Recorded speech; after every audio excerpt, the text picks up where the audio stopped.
Namatay ang sospek sa gituuhang usa sa maoy nanulis sa usa ka cellphone store sa Lyonyado, Barangay City Heights, Jensan, human gi-isyuhan og warrant sa kapulisan kaniadtong Agosto 19 sa Purok 2, Block 4, Barangay Fatima, Jensan. Giila kini sa kapulisan nga si Alfe Alferez nga maoy miyembro sa Faisal Criminal Group. Sumala ni Police Colonel Nicomedes Olivar Jr., Director sa General Santos City Police Office kon GSCPO, nanlaban sa otoridad si Alferez dihang ginasulayan kini pagdakop. Gani gidala pa si Alferez sa usa ka balay tambalanan sa Jensan apan gideklara kining dead on arrival. Samtang pipila ka impormasyon ang nakumpirma sa kapulisan sa kalambigitan ni Alferez ug sa uban pang kaubanan niini sa pagpanulis. 5 to 8 years na to nga nag-operate sa atong diri kadtong mga series of robberies at Jensan.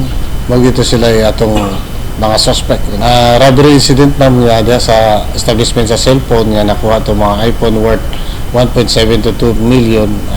At least na address na nato din. It so happen nga ato gidiman siya nga mo surrender apan nagpabuto og gipusil gid niya ang atong operatives about nga nahitabo gid ang encounter og at the same time na igo ang suspect atong gidala sa ospital para masipay ang kinabuhi pero nakabsan gyud siya kinabuhi. Ang suspetsado adunay standing warrant sa kasong robbery with violence against or intimidation of person nga gipetsahan kaniadtong Pebrero 23 asa adunay girekomendang piyansa nga 100,000 alang sa temporaryong kagawasan. Samtang gikakurat sa tag-iya sa balay asa nagaabang si Alferez ang maong panghitabo. Actually, tinawagan lang kami ng yung kapitbahay. May nagbarilan daw dito. Pagdating ng Soko, tagal pa rin sila dito. Ng isang oras rin Actually, wala po may kabalo kay giripil lang good sila sa dre. Siyempre, kuan lang, boarding house. Upat lang sila. Kay duha ka bata, isa mag-asawa. May gabi sa itong tanan. No? Actually, so far sa akong obserbasyon, nagpuyo sila din nasa sulod sa duha ka bulan. Duha ka tricycle single motor.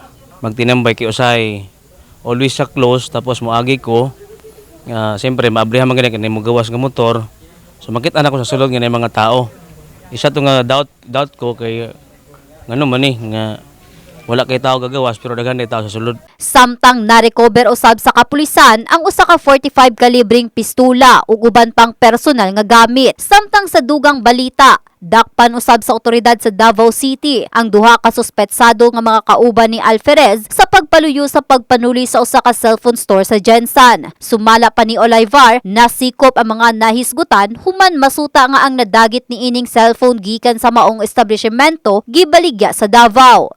Dakop na to ang dito sa Davao nga mga suspect adto dito man tong jurisdiction sa ilang mga kaso po. So ato lang i-arrange ma'am nga masampahan po tong kaso nga robbery sa ilang i-commit diri nga robbery incident diri sa tuwa. Diya pay sa Pulumulok, diya pay sa uban nga mga lugar diri sa Region 12. Abot pa kini sila Digos o diya sa Region 10. So mao nga dakong pasalamat nato sa atong mga troops sa General Santos City nga snappy kayo mabuhat sa ilang task, ilang role para makuha nato ng mga suspect. Sa karon gikonsiderang case closed na ang insidente sa pagpanuli sa naisgutang cellphone store. Kini si Russell Jean Mantile in the heart of changing lives. Brigada News.